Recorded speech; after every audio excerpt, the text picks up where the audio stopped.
Ya, hari ini kita akan membahas tentang perjanjian baru dengan hati yang baru dalam Yesus.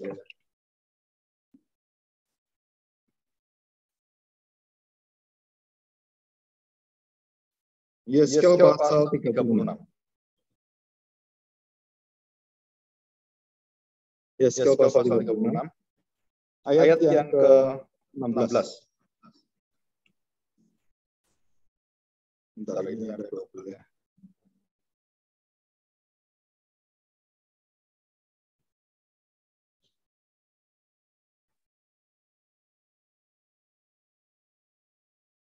Yeskel 36 ayat yang ke-16. Saya akan bacakan dari ayat yang 16 ya. Kemudian datanglah firman Tuhan kepadaku, hai anak manusia, waktu kaum Israel tinggal di tanah mereka, mereka menajiskannya dengan tingkah laku mereka. Kelakuan mereka sama seperti cemar kain di hadapanku. Najis ya, cemar kain. Maka aku mencurahkan amarahku ke atas mereka karena darah yang dicurahkan mereka di tanah itu. Sedang tanah itu mereka najiskan dengan berhala-berhala mereka. Jadi darah itu, darah perjanjian lama itu adalah darah yang diperuntukkan Tuhan. Dia mempersembahkan darah itu kepada dewa-dewa, ya, bukan kepada Yahweh atau Yehova. 20, di mana saja mereka datang di tengah-tengah bangsa, mereka menajiskan namaku yang kudus. Dalam hal orang menyindir mereka, katanya mereka umat Tuhan, tetapi mereka harus keluar dari tanahnya. Aku merasa sakit hati karena namaku yang kudus yang dinajiskan oleh kaum Israel di tengah bangsa-bangsa, di mana mereka datang. Oleh karena itu katakanlah kepada kaum Israel, beginilah firman Tuhan Allah, bukan karena kamu aku bertindak.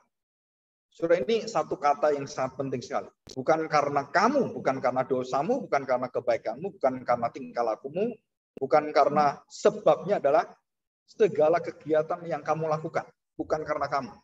Tapi Tuhan mengatakan bahwa keselamatan, pengudusan, dan seluruhnya adalah karena nama Tuhan sendiri. Saudara, ini perlu kita ingat baik-baik. Jadi baik itu keselamatan, baik itu motivasi di dalam kita ditahirkan, kita dikuduskan dari kenajisan dan semuanya, itu bukan karena kita, bukan karena dosa kita, bukan karena kebebalan kita. Wah, saya diselamatkan karena dosa saya. Bukan, karena Tuhan sendiri. Karena nama Tuhan. Jadi sebabnya itu Tuhan sendiri.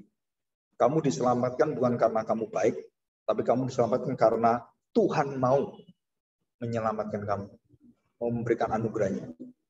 Jadi jelas dikatakan, bukan karena kamu aku bertindak, hai kaum Israel, tetapi karena namaku yang kudus, yang kamu najiskan di tengah bangsa-bangsa di mana kamu datang.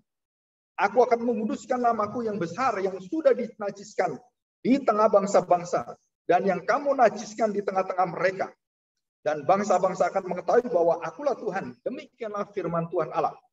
Manakala aku menunjukkan kekudusanku kepadamu di hadapan bangsa-bangsa.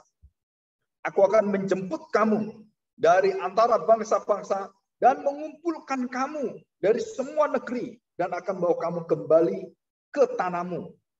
Setelah Tuhan menyerahkan mereka mulai dari dosa Salomo yang menghina Tuhan dan membawa semua berhala masuk ke tempat pintu kemah dan masuk di dalam halaman bait Allah, itu dewa-dewa istrinya itu di sana dan mereka berzina di sana dan mereka melakukan perbuatan yang enggak benar yang sungguh menjijikkan di hadapan Tuhan. Jadi penyembahan berhala itu selalu berkaitan dengan perzinahan.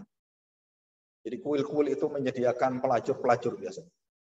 Bayangkan Salomo, raja yang mengenal Yahweh, mengenal perjanjian Tuhan, mengenal akan kebesaran Tuhan, bisa membuka hatinya dan membuat toleransi dan bait Allah itu dicemarkan di sana. Dan Tuhan marah dan Tuhan katakan, aku akan hancurkan kerajaanmu, aku akan serahkan dan aku akan koyakkan.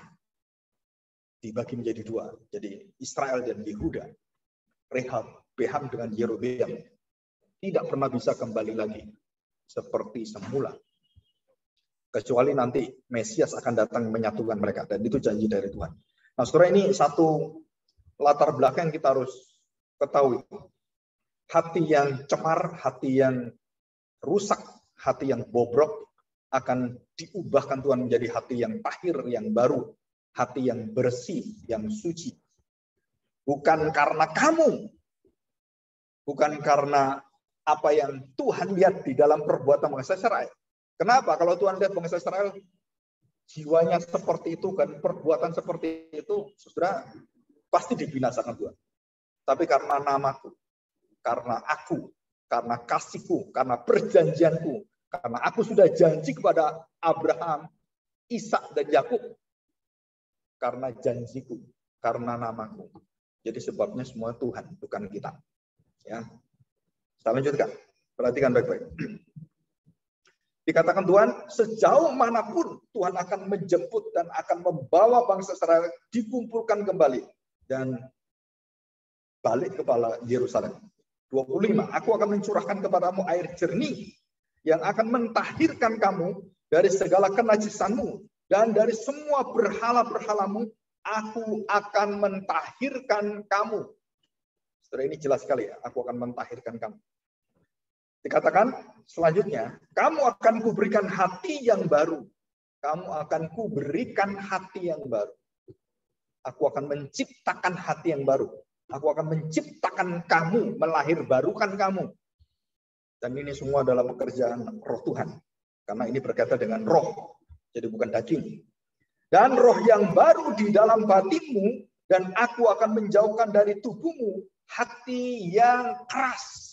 Hati yang, saudara, itu keras, bukan keras kaku, bukan ya. Ini keras itu yang kalau dipegang saking kerasnya, itu hancur. Nah itu hati yang seperti itu.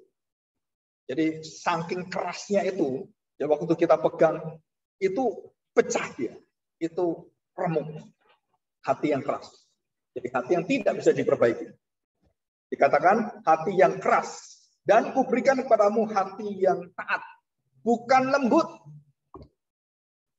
Kan harusnya keras, kasih hati yang lembut. No. Tuhan katakan hati yang taat. Lawan kata dari hati keras adalah hati apa? Taat. Hati yang menurut. Bukan hati yang kaku, yang berdiam, yang maunya sendiri. Nah, bukan. Hati yang taat, hati yang tunduk, hati yang mau ikut dimanapun Tuhan pimpin, dimanapun firman Tuhan itu menyatakan, kebenaran dinyatakan, kita ikut. Walaupun sulit, walaupun nggak enak, sakit hati, walaupun kita sulit menerimanya dalam pergumulan, saudara-saudara harus menerimanya dan mengatakan ya dan amin untuk firman Tuhan. Dan tidak bisa tidak. Kita lanjutkan. 27. Rohku akan kuberikan diam di dalam batinmu, dan aku akan membuat kamu hidup menurut segala ketetapanku, dan tetap berpegang pada peraturan-peraturanku dan melakukannya. Supaya kamu bisa memiliki hati yang baru, dan kamu dihindarkan dari hati yang keras, memberikan satu hati yang baru, yaitu hati yang taat. Bagaimana saya bisa menerima ini? Saudara, jalannya cuma satu. Apa? Tuhan mengatakan, aku akan memberikan rohku tinggal dalam hatimu selama-lamanya. Nah, di dalam pembinaan teologi hari Kamis dan Sabtu, saya menjelaskan tentang bagaimana Roh Kudus yang membangkitkan Kristus dalam Roma 8 ayat 11. Galatia pasal 11, sudah dikatakan bahwa disitulah kita mendapatkan Yesus dalam Yohanes 10 ayat 27, 16, 17 yang mengatakan, aku memberikan nyawaku, aku akan mengambil nyawaku. Aku memberikan kematianku, aku akan mengambil kematianku. Bapa membangkitkan anak dan Roh Kudus membangkitkan Kristus, dan semua ada makna teologianya semua. Nah, saya tidak bahas di sini. Sudah dengar kembali di YouTube pelajaran itu. Ya, sudah ada semua. Nah, saudara, Tuhan Yesus membangkitkan dirinya sendiri, dan Tuhan Yesus dibangkitkan oleh Roh Kudus. Saudara, dikatakan di sini, aku akan memberikan rohku dan akan menghidupkan rohmu. Roh yang hidup, Roh Kristus, menghidupkan Kristus dari kematian, dan dia dibangkitkan, membangkitkan Kristus. Nah, Kristus yang bangkit, yang hidup ini, dari kematian ini, oleh Roh Kudus dipakai untuk apa? Untuk menjadi materai, menjadi jaminan dan menghidupkan kita yang mati.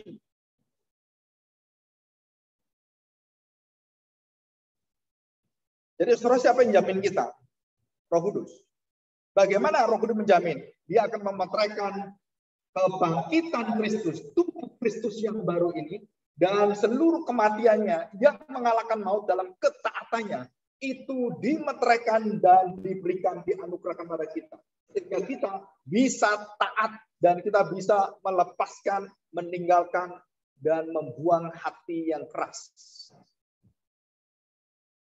Jadi bukan karena kita bisa, bukan. Dan itu karya Tuhan semuanya.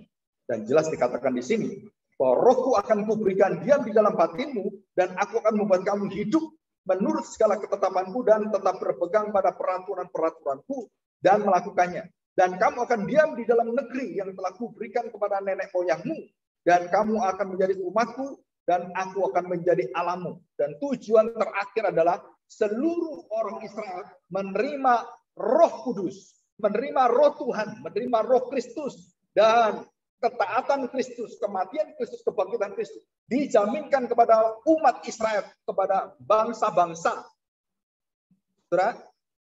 Dan mereka hidup dan mereka mampu untuk melakukan dengan taat.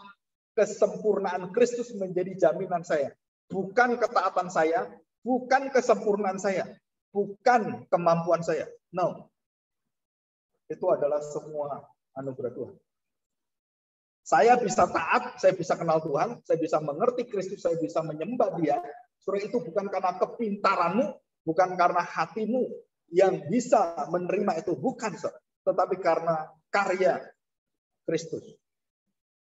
Dan Dia memberikan kita Roh yang akan mendiami kita, yang akan membawa kehidupannya, membawa kematiannya, membawa darahnya, dan membawa ketaatannya yang sempurna menjadi asuransi, insurance, dan assurance. Menjadi jaminan. Dan kemudian ditetapkan dan dianugerahkan dalam hidup kita. Dan itu bukan cuma satu saat, tetapi selamanya. Bukan 1-2 kali, selamanya. Dan aku akan membuang hati yang keras. Kapan itu terjadi? Dan siapa yang manusia tanpa kekerasan hati? Manusia yang hatinya begitu lembut, begitu rendah hati, dan begitu taat pada Tuhan. Saudara, kita hanya punya satu manusia tanpa dosa, sempurna dalam ketaatannya. Dan tidak ada satu nabi, imam besar yang pernah berkenan pada Tuhan. Surga hanya mengatakan pada satu manusia. Dan dia mengatakan, inilah anakku yang kukasihi. Dan kepada dialah aku berkenan. Hanya satu manusia. Manusia yang taat di dalam seluruh hidupnya. Menerima dosa manusia. Dosa mulut, dosa hujatan, dosa mata, dosa telinga, dosa tangan, dosa kaki, dosa semua panca indera kita ditimpakan kepada Dia. Dosa pikiran kita yang kotor, dosa daripada hati kita yang bejat sekali. Itu semua dengan kelicikan-kelicikannya membunuh Dia, menyalibkan Dia. Saudara, Dia terima semua. Untuk apa? Untuk membunuh dosa-dosa itu. Mati. Menerima murka Allah. Supaya dosa yang dimatikan dengan matinya Kristus itu menjamin akan mematikan dosa-dosa kita dan akan menghidupkan kebenaran Kristus di dalam hidup kita. Surah ini kalimat-kalimat yang sangat penting yang ditulis oleh satu orang bernama John Owen. The death of Christ. Jadi kita mati di dalam matinya Kristus supaya kematian Kristus akan mematikan seluruh daripada kematian dosa kita dan mematikan yang paling mematikan manusia dan tidak bisa manusia menghadapi ini. Apa itu? Kematian di atas segala kematian, yaitu maut, kematian kekal, kematian kedua. Saudara, hanya Kristus yang mampu lakukan ini dan tidak ada satu manusia yang bisa. Kenapa? Karena Dia sudah menerima dosa-dosa manusia dengan lengkap dan murka Allah Dia terima dengan sempurna.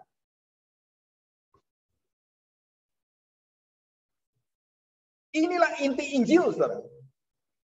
Injil bukan soal mujizat terjadi, terus hidup kita senang, lancar, diberkati Tuhan. Bukan itu, saudara.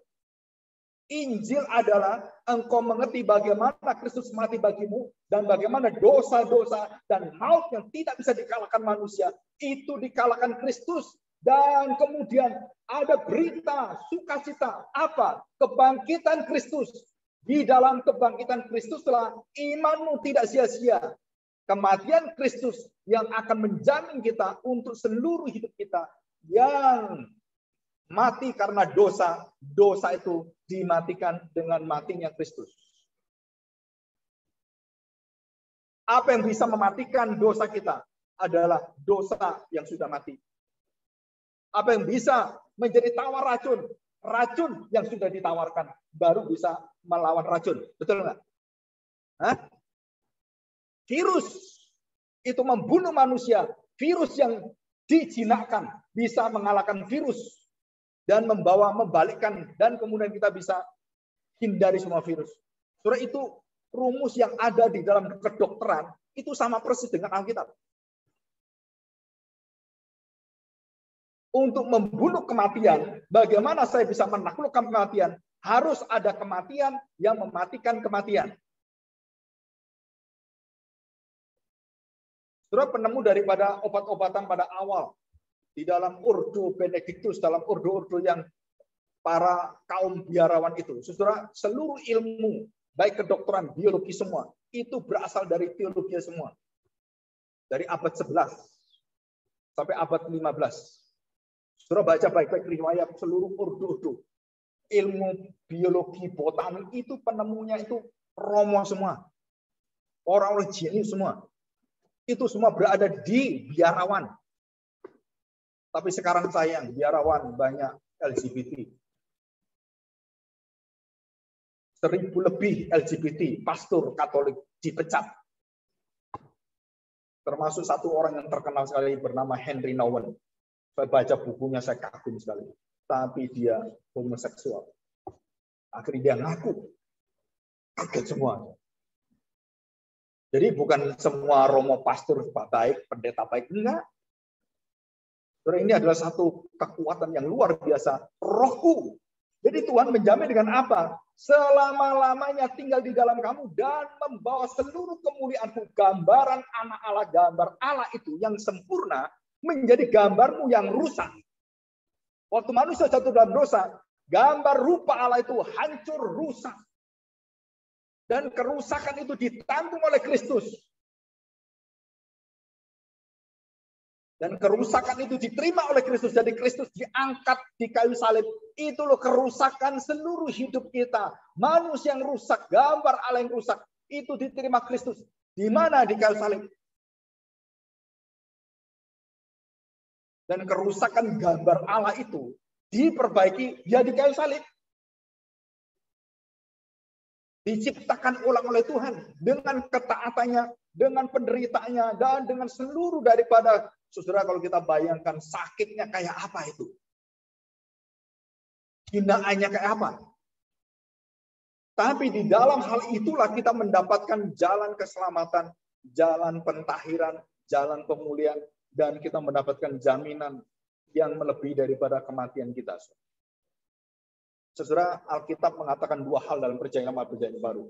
Saudara nanti pelajari. Yang paling banyak keluar dari kitab Mazmur, paling banyak keluar. Kemurahanmu, kasih setiamu, itu diulang-ulang ratusan kali. Kasih setiamu. Kan ada lagunya kan? Kemurahan. Gereja Injili, hal-hal seperti kemurahan dan semuanya jarang kita dengar. Tapi setelah gereja abad 19, gereja Pentakosta Karismatik, itu banyak mengungkapkan tentang ini. Saya nggak tahu. Secara teologi banyak kelemahan. Tapi secara tema lagu, mereka banyak mendengar firman Tuhan. Saya itu aneh juga. Setiap zaman itu punya kelemahan dan punya kelebihannya. Kita nggak boleh menghina orang karismatik Pentakosta, kita mengagungkan Injil karismatik, terus atau yang reform, atau yang puritan. Saudara, nggak boleh ada yang ditinggikan kecuali Tuhan Yesus. Lagu yang kita nyanyikan lagunya Niko tadi. Itu kalau orang yang fanatik nggak mau nyanyikan lagu itu. Itu kan lagunya Niko. Oh, kita gereja reform, kita gereja Injil, nggak boleh nyanyi lagu itu. Sebenarnya kita kadang-kadang udah rusak semuanya nih. Kebencian kita itu bukan hanya kebencian secara aliran, bukan. Sampai yang Tuhan pakai pun kita benci, saudara. Tuhan pakai dia untuk menciptakan lagu yang baik untuk Tuhan. Ya kita harus terima. Terus bukan kemudian, kita tolak semuanya. Kita maunya yang zaman Bizantum. Lagu-lagu abad 16 gitu. Ya kita ini juga rusak semuanya. Kenapa? Karena Tuhan memberikan pujangga-pujangga Kristen yang betul-betul Tuhan berikan rohnya dan menciptakan lagu. Dan kita bisa menikmatinya. Bukan hanya dari kelompok kita Injili. Lagunya Awon Datu itu enak sekali. Saudara.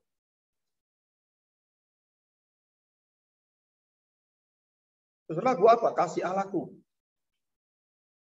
Nggak ada yang nolak itu. Tapi saudara kalau lihat di gereja-gereja yang anti karismatik Pentakosta, nggak ada lagu itu, stop semua. Sampai bencinya seperti itu. Saudara kita memiliki hati yang rusak, itu sama dengan yang kita ngomong, kamu yang nggak benar. Sama kita melakukan hal yang sama, kebencian kita itu merusak semuanya. Saudara kita harus taat pada Tuhan, bukan taat pada manusia dan taat pada aliran dan denominasi. No, saudara. Saudara kita taat pada firman Tuhan. Hati yang baru atau yang bersih. Kalau dia sesama kita, jangan sampai kita ke surga. Oh, ada pendeta ini. Saya nggak mau masuk surga. Kenapa? Salah, ini bukan surga. Karena kita anggap pendeta ini salah, sesat, masuk neraka. Terus Tuhan katakan, enggak, dia masuk surga. Oh, dosanya banyak. Ya berarti Daud keluar dari surga. Salomo keluar dari surga. Petrus keluar dari surga. Semuanya berdosa semua. Tinggal kamu yang ada di surga sendirian. Karena kamu merasa paling suci, paling kudus. Saudara, aneh sekali kita ini.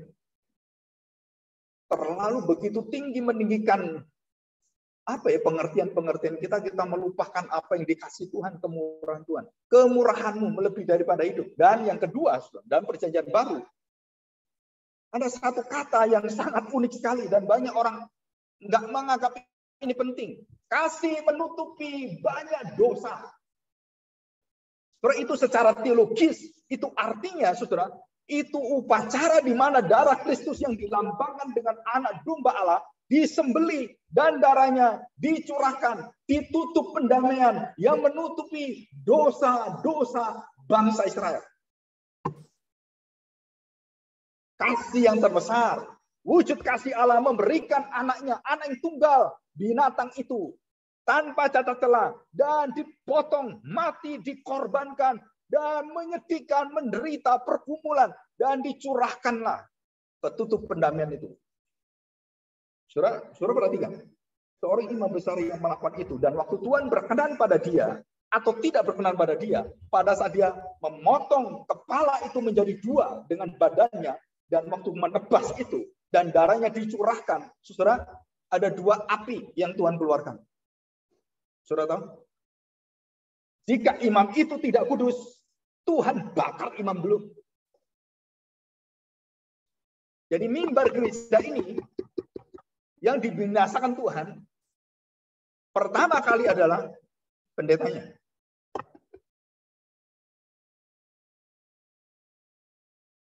Saya kadang-kadang pendeta-pendeta yang tidak takut membawa firman Tuhan sembarangan, yang melawan firman Tuhan. Engkau tidak tahu api kemuliaan Tuhan yang akan membinasakan kamu. Seperti Uza yang menolong bait Allah mau jatuh itu, tabut perjanjian. Saudara langsung terbakar, lenyap. Jadi abu dan debu. Saudara baca Alkitab itu kadang-kadang saya itu merinding sendiri loh. Kalau Tuhan murka, aduh.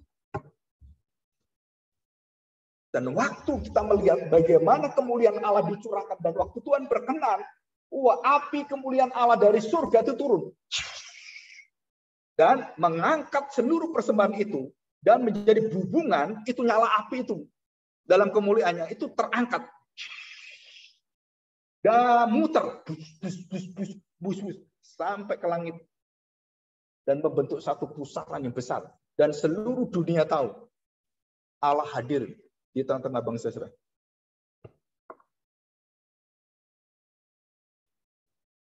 Bangsa-bangsa kenapa takut semua dengan bangsa Israel? 40 tahun mereka melihat keajaiban yang tidak pernah bisa dilihat di satu bangsa pun. Apa itu? Putaran kemuliaan Allah berada di tengah-tengah padang belantara. Dan seluruh bangsa melihat itu semua. Dan itu bisa dilihat mereka semua. Kemuliaan api, kemuliaan Allah. Dari tempat tadi itu, darah tadi, anak domba itu. Sampai ke langit, sampai ke surga. Bumi dan surga. Seperti doa Bapa kami. Di bumi seperti di surga. Turun Tuhan. Dan kemuliaan Allah turun. Dan kemudian diangkat semuanya. Kalau tidak, imamnya langsung dibakar. Mati dia. Terus ditarik. Diganti imam yang benar. Nah, kalau imam benar, kemudian kemuliaan Allah keluar dan sampai ke hubungan di angkasa. Saudara, ini 40 tahun, bukan 1-2 hari. Saudara. Banyak mujizat dalam Alkitab yang kita ini kadang-kadang nggak mengerti dan kita lihatnya, oh orang buta tercelik, itu mujizat. Coba bayangin, mujizat laut terbelah. Saudara pernah ke SeaWorld? Pernah nggak? Oh, laut terbelah lebih hebat dari itu, saudara. Waktu saudara ke Jepang, apalagi Jepang yang sangat terkenal itu, saudara lihat SeaWorld-nya, bagus sekali. Singapura juga sudah bagus, gitu ya. Jangankan Singapura lah, Taman Mini aja udah bagus. Kita udah, luar biasa ya gitu. Bayangin ya, SeaWorld yang dibuat oleh Tuhan.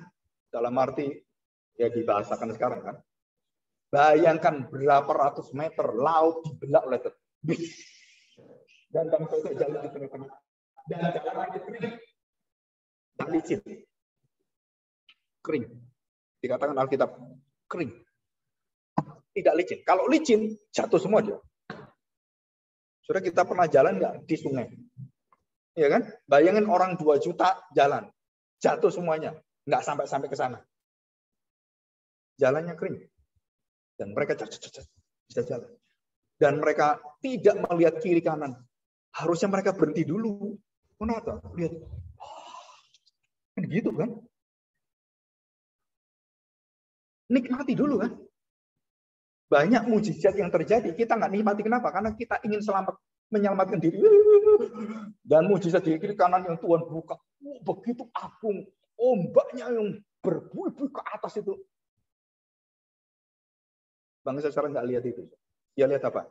Mau mati saya. Mau mati saya. Mau mati ya. Mau mati. Kemuliaan Allah yang terbuka itu. Bagaimana itu berada di tengah-tengah laut dan dibelah oleh Tuhan kiri kanan. Mungkin malah nggak bisa jalan kita lihat itu.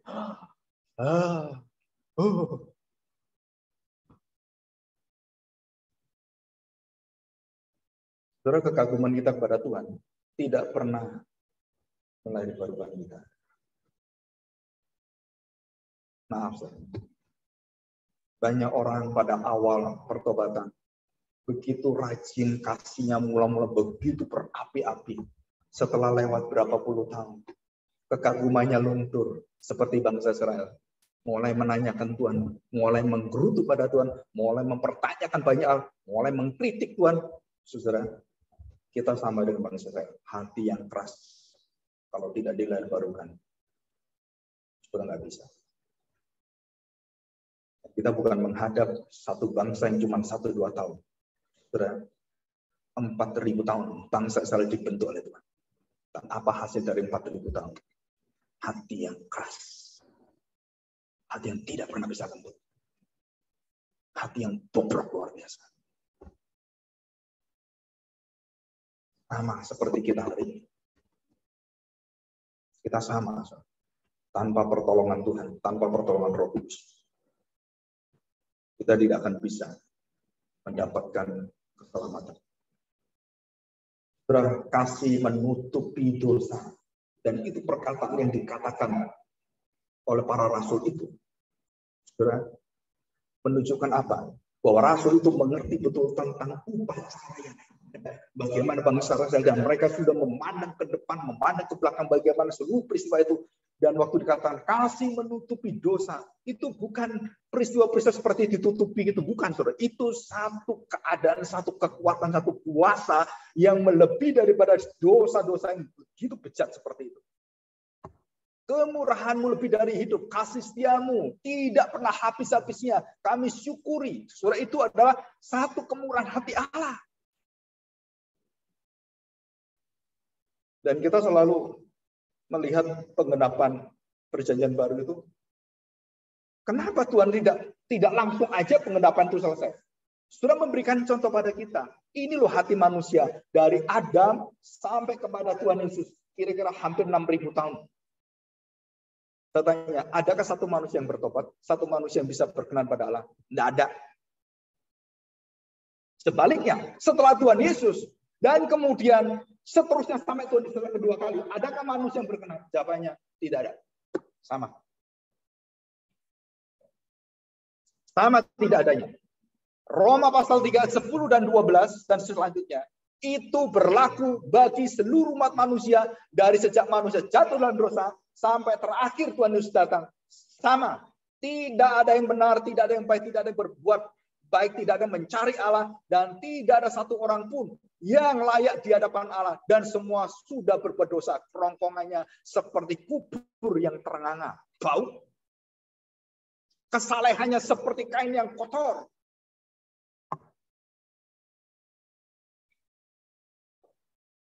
Saudara, perjanjian baru itu ada roh yang baru. Perjanjian baru ada Roh Kudus. Dan tanpa Roh Kudus, saudara, tidak bisa karya Kristus ada dalam hidup kita.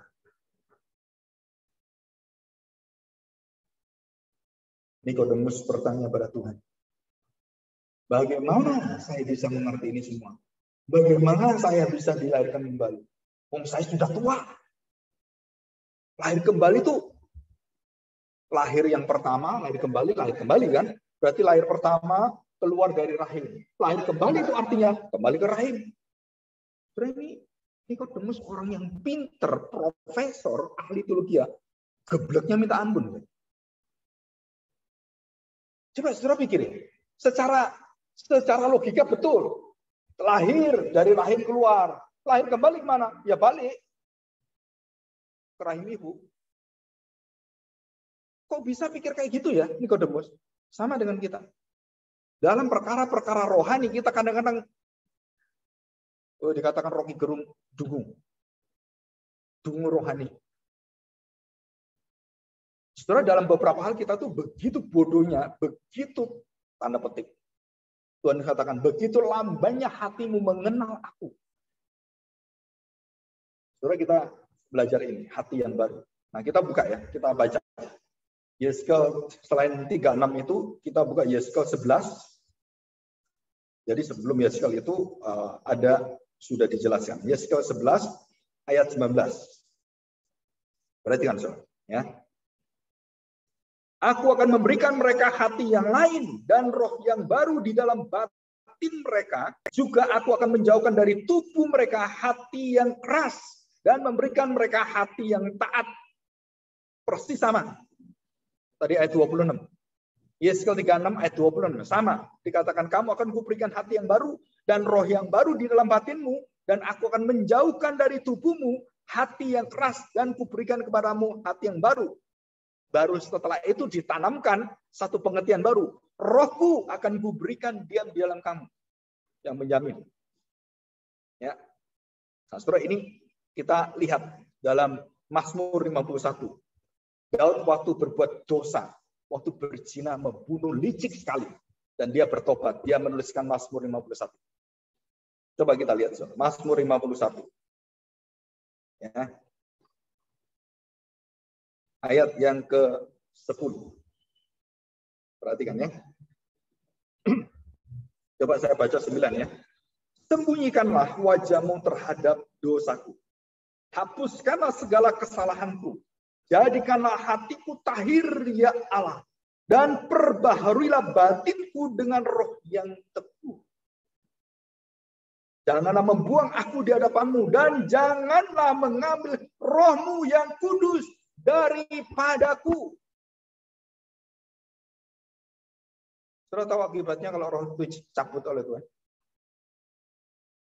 Hati yang taat diambil oleh Tuhan, tinggal apa?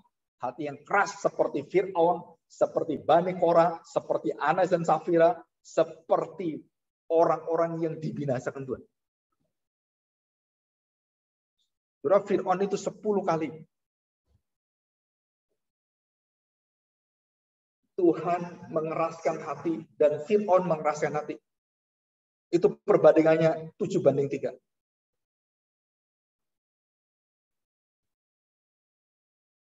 Kalau saudara baca lebih teliti lagi, jadi sebelum Fir'aun itu keras hatinya, Tuhan sudah beritahu ke Musa, aku akan keraskan hatinya. Kenapa? Karena tidak ada belas kasihan kasih Tuhan yang ditanam oleh Tuhan dalam hati Fir'aun. Yang ada apa? Hati yang keras. Walaupun dia tahu mujizat, walaupun dia melihat semua mujizat, 10 mujizat tula itu nggak main-main. Apakah bisa melembutkan hati Fir'aun, melahirbarukan hati Fir'aun? No.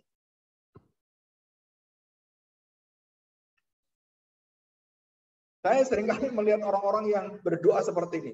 Tuhan, aku miskin, beri aku kaya. Oh, puji Tuhan, akhirnya jadi kaya. Saudara tahu. Tuhan mengatakan, jika dalam hidup ini saja kamu mengharapkan hal seperti itu, celakalah kamu. Jika kamu percaya Tuhan Yesus, hanya mengharapkan sakit sembuh, dapat mujizat, dapat makan 5.000 orang, makan 5 ketul 2 roti, orang buta terjadi. Jika kamu hanya mengandalkan itu dalam hidupmu, maka binasalah kamu. Jangan ikut Tuhan.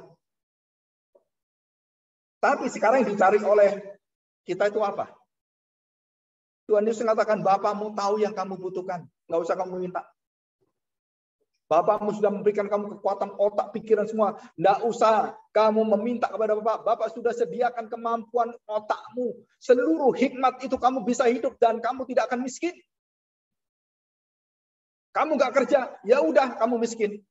Tapi kamu punya tenaga, punya otak. Nggak mungkin orang nggak kerja, nggak mungkin orang mati karena nggak bisa kerja. Nggak mungkin. Tuhan berikan kemampuan tubuhnya seluruhnya sempurna. Bahkan orang cacat pun bisa cari hidup. Kenapa engkau malas-malas? Saudara, kadang-kadang saya melihat imannya orang Kristen itu iman yang kerdil sekali. Orang flu aja doa pada Tuhan. Orang sakit flu itu, doa pada Tuhan. Kayaknya doanya luar biasa sekali. Saudara, kedokteran, obat-obatan semua ada. Itu semua berkat Tuhan semua. Jadi kita jangan membuat merohanikan segala sesuatu sampai sakit penyakit pun dirohanikan, saudara. Wah, kalau saya sakit ini berarti iman saya lemah ini. Aduh, saudara, itu iman seperti apa seperti ini? Kadang-kadang saya berpikir, ya betul kita bergantung pada Tuhan semuanya. Tapi banyak hal dalam hidup kita harus bertanggung jawab. Kita punya pengetahuan, hikmat dan semuanya. Kita harus memakai itu untuk memuliakan Tuhan. Kenyataannya, saudara, kita selalu meremehkan semua dalam hidup kita. Dan dikatakan oleh Daud, tahirkanlah hatiku. Dan yang kedua, apa yang diminta dia? Jangan pernah dikatakan. Ya, ayat yang ke-11. Janganlah mengambil rohmu yang kudus daripadaku. Dan ini yang membedakan Saul dengan Daud. Bedanya apa? Saul dibuang Tuhan. Daud tidak pernah dibuang Tuhan. Walaupun dosanya lebih besar dosanya Daud daripada Saul. Kelicikannya lebih licik Daud. Tapi kenapa? Apakah karena dosamu Daud aku melakukan ini? Bukan. Apa karena kamu? Bukan. Karena aku menjaga namaku. Aku memuliakan aku diriku sendiri. Aku akan membuat kamu tahir. Untuk siapa? Namaku. Akulah Tuhan yang menjadikan orang-orang berdosa punya hati yang bersih. Aku bukan karena kamu. Saudara, kita lihat di dalam seluruh hidup kita itu hanya ada dua. Segala sesuatu bersumber pada Allah atau segala sesuatu bersumber bukan pada Allah. Dan itu sudah jelas semua. Keselamatan bersumber pada Allah. Semua berasal dari Allah. Apapun berasal dari Allah. Dan tidak ada yang tidak berasal dari Allah. Semua. Kok bisa tahu, Pak? Gampang jawabannya. Kamu diciptakan siapa? Kalau Allah menciptakan kamu, berarti Allah tahu apa yang harus diciptakan. Bagaimana diciptakan itu. Untuk apa diciptakan. Yang tahu yang menciptakan. Yang diciptakan tidak tahu.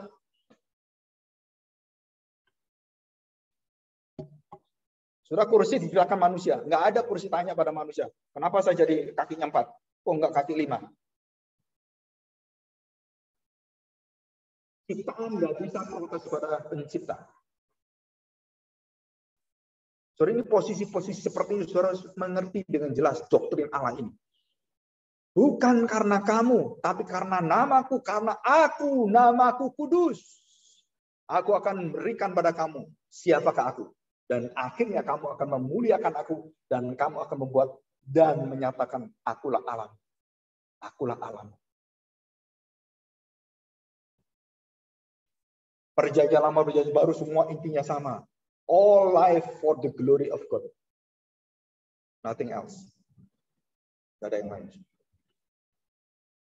Dan Kolose pasal 3, 17, 16, 17. 1 Korintus 10, 31. Dan itu semua bagi kemuliaan Allah. Apapun kamu makan, kamu minum, kamu pakai, kamu kerjakan semuanya. Itu semua di dalam kemurahan Allah. Dan di dalam seluruh hidup yang berkenan kepada Tuhan. Nah, saudara, kita lihat yang terakhir sekarang. Ya. Nah, saudara perhatikan baik-baik. Kita kembali pada Yeskel pasal 36. Yeskel pasal 36.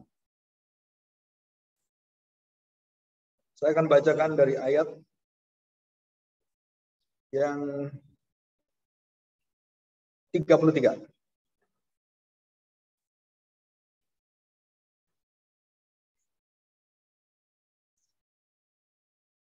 Demikian bunyi firman Tuhan. Beginilah firman Tuhan Allah.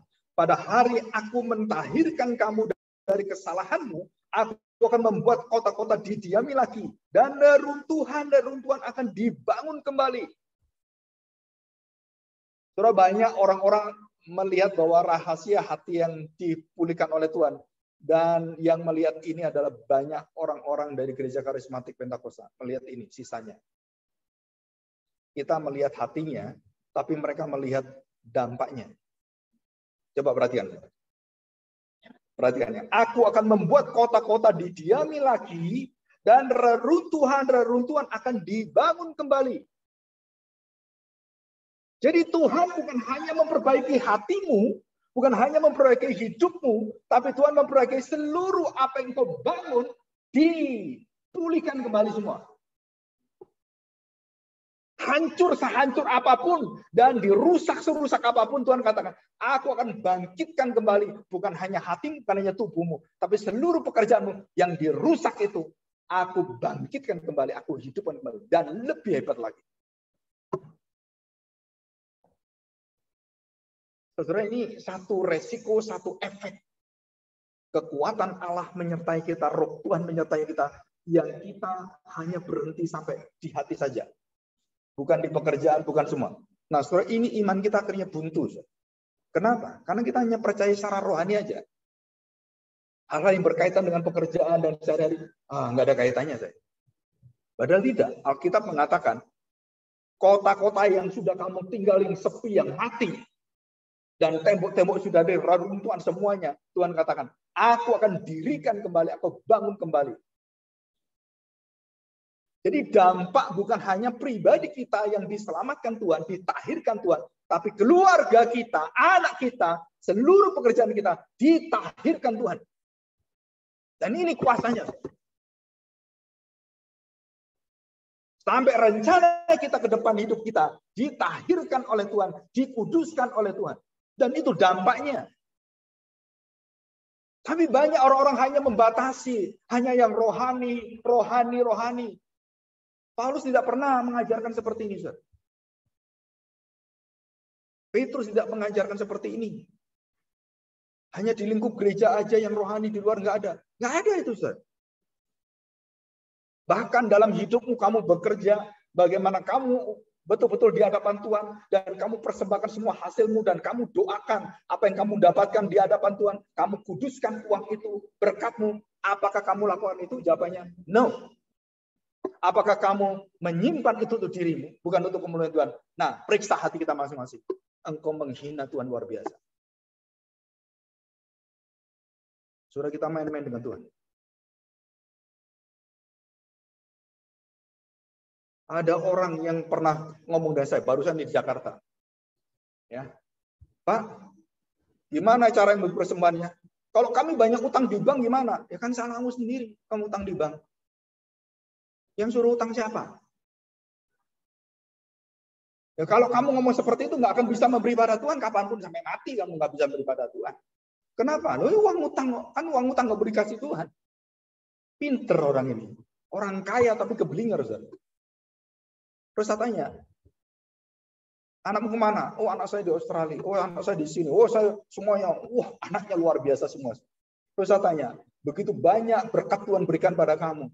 Terus kamu ngomong, oh ini dari bank. Ini bukan uang saya, ini uang utang. Jadi saya, ya maaf Pak, kalau nggak bisa memberikan pada Tuhan.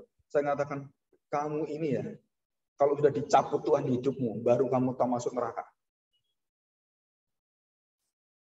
Kalau kamu nggak bisa memilah hal seperti ini di dalam hidupmu, dan kamu buta terhadap bagaimana memberi pada Tuhan, kamu nggak akan bisa diterima Tuhan. Kapanpun. Ananias dan Safira, tahu Ananias dan Safira? Hanya karena janji tidak taat, memberikan persembahan itu, dan dia tahan sebagian, dibinasakan Tuhan. Bayangkan. Apakah kita ini kurang di hadapan Tuhan? Bangsa saling berlimpah-limpah luar biasa seperti itu. Sampai Tuhan itu memberikan kemewahan yang saudara perhatikan. Waktu bangsa Israel dibuang Tuhan, saudara, itu masa kejayaan bangsa Israel menjadi bangsa yang luar biasa. Seluruh dunia, seluruh bangsa, sampai Ratu Sheba datang kagum dengan Israel. Luar biasa, mulai dari ujung sampai ke ujung. Dia terkagum-kagum dengan kerajaan Israel. Mewah, adil, makmur, dan luar biasa. Masa puncak kejayaan. Emas, perak, berlian, bertonton ada di rumah Daud dan rumah Salomo. Saudara baca di Alkitab, Daud menyimpan emas itu bertalenta-talenta. Itu ribuan kilo, bertonton. Saya baru 10 tahun lebih yang lalu, saya kaget ada pendeta nyimpen emas di Swiss. 1 ton lebih. 1 ton. Ibu punya berapa gram? Katanya. Paling banyak 1 ton, segitu kan. Pendeta ini punya 1 ton. 1,4 triliun.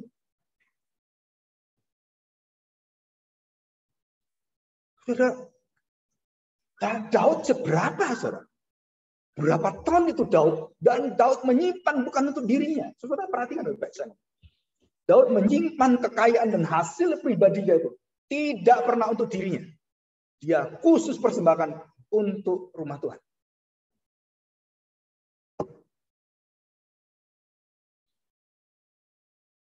Saya tanya, saudara, apa kita bertanggung jawab dengan seluruh hidup kita? Hati kita apa hati yang baru? Tuhan katakan, aku serahkan engkau. Kenapa? Aku berkati dengan limpah seperti ini. Engkau mencaci maki, dan engkau membangun berhala-berhala, dan engkau meninggalkan membelakangi aku. Aku sedih luar biasa. Aku Tuhan Allahmu. Aku yang menyediakan semua, memberkati kamu. Tapi kamu nggak tahu diri, nggak tahu budi pekerti. Kamu nggak pernah tahu siapakah Tuhanmu. Dan Tuhan katakan, aku binasakan kamu. Aku buang kamu. Aku serahkan kamu ke seluruh dunia. Dan tidak ada harapan lagi. Nabi-nabi berkata itu. Kembalilah pada Tuhan, kembali pada Tuhan. Mulai dari seluruh nabi, Yesaya, Yeremia, Yeskel, Mika, dan semua nabi baca, saudara. Mereka nggak mau dengar. Karena kan Tuhan buang 70 tahun.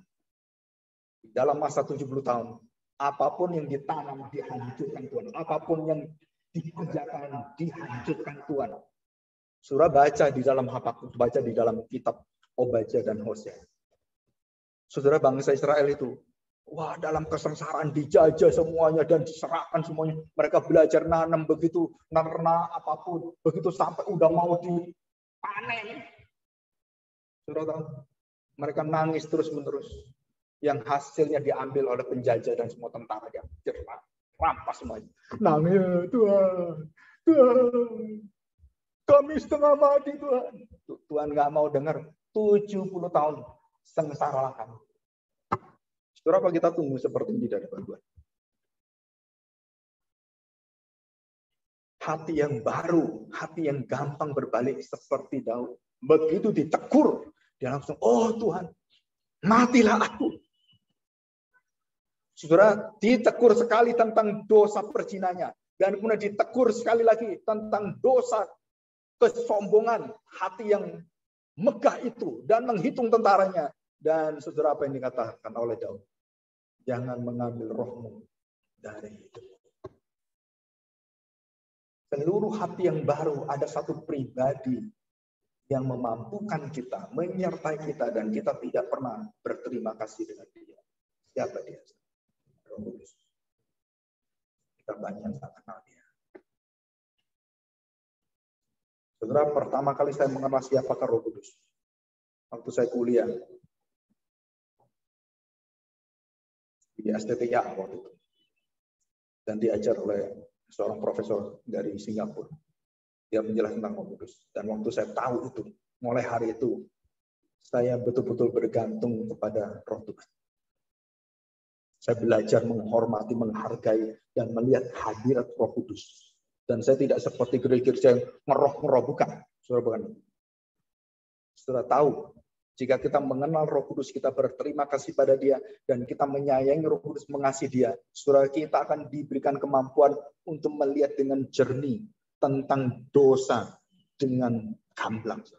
Dan itu rahasia kita mengenal Roh Kudus. Apa rahasianya? Kita tahu dosa orang itu apa. Kita bisa mengerti dengan jelas apa yang dia lakukan. Kita tahu semua. Karunia Roh Kudus.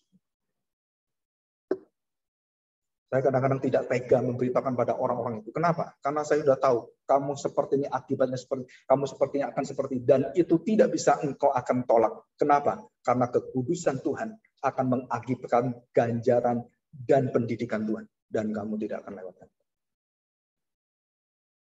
Jadi semakin kita mengenal Roh Kudus, kita semakin dicelikkan tentang kesadaran akan dosa, tentang penghakiman, penghukuman. Kita semakin tahu. Dan Tuhan Yesus mengatakan, aku akan memberikan rohku yang baru di dalam hatimu. Untuk apa, saudara? Dikatakan di sini, menciptakan bait Allah yang baru. Nah itu ayat pasal 37. Saya tidak jelaskan. Ini pernah saya jelaskan 1 tahun yang lalu. Nah, saudara, kita baca yang terakhir ya. Kita lihat ini. Yeskel 36.